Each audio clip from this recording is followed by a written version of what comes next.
artista. Pero dahil sa dami ng offers, hindi na raw niya ito matanggihan. I knew people would watch it and everything, but I didn't think it would make such an impact.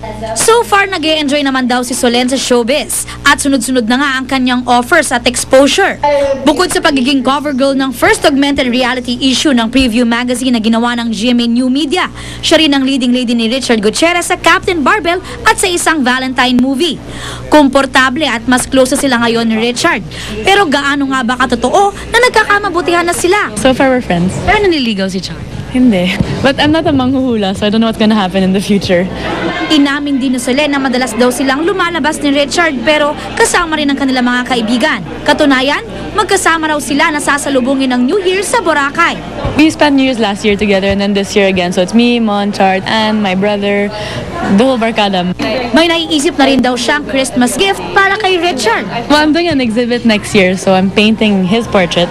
So baka that will be my Christmas present. Aubrey Carampel, updated sa Showbiz Happenings.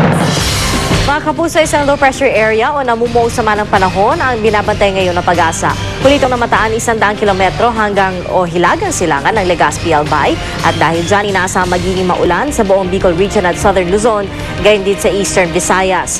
Magiging maulan din sa Palawan dahil sa sama ng panahong umiiral sa labas ng Philippine Area of Responsibility. Magiging bahagyang maulap na may mahinang ulan naman sa ibang bahagi ng Luzon, Visayas at Mindanao dahil sa hangin amihan. Hindi raw kumbinsido si Pangulong Aquino na napapanahon ang pagsasampa ng impeachment complaint laban kay Chief Justice Renato Corona kasunod ng pagbabasura ng Korte Suprema sa Truth Commission. Sa halip, tutok si Pinoy at ang kanyang legal team sa pag-aaral ng mga hakbang para mabaligtad ang naunang desisyon ng Korte. Nakatutok si Claire Delfin. Matapos mabalita ang mga bantang i-impeach siya, tila makakahinga na ng maluwag si Chief Justice Renato Corona. Mismong si Pangulong Aquino na ang nagsabing aksaya lang daw ito ng panahon. Meron tayong 6 na taon, gawin yung dapat natin gawin. Yung paglilitis, sabi na nga ng Supreme Court, umaabot 6 na taon. Kung lalagyan pa natin ng intramural sa may impeachment, ma-divert yung attention natin, yung focus natin, ang daming lost opportunities. Ayon pa sa Pangulo, imbes na tumutok sa impeachment case, palalimin na lang daw ang mga dialogo tungkol sa Truth Commission. Sa ngayon, pinag-aaralan na raw ng kanyang legal team ang mga hakbang upang makumbinsi ang Korte Suprema na baliktarin ang nauna nitong desisyong unconstitutional ang naturang komisyon. Nasa Tarlac City ang Pangulo kanina. Pinangunahan niya ang Barangay Assembly na sabay-sabay isinagawa sa 42,000 barangay sa buong bansa.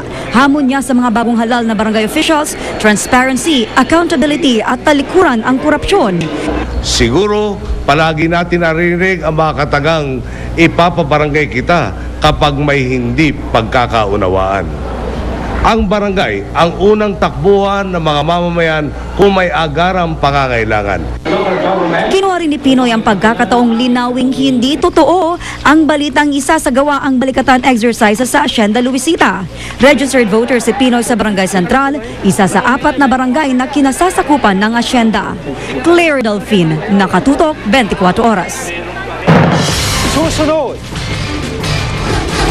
Philippine Football Team puspusan ng ensayo para sa nalalapit na semifinals ng ASEAN Football Federation Suzuki Cup.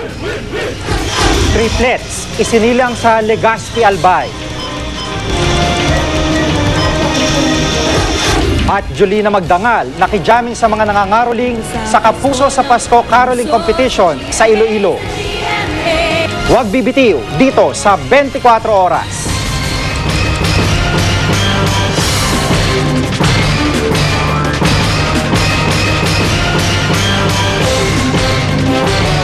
This Christmas, it's best to give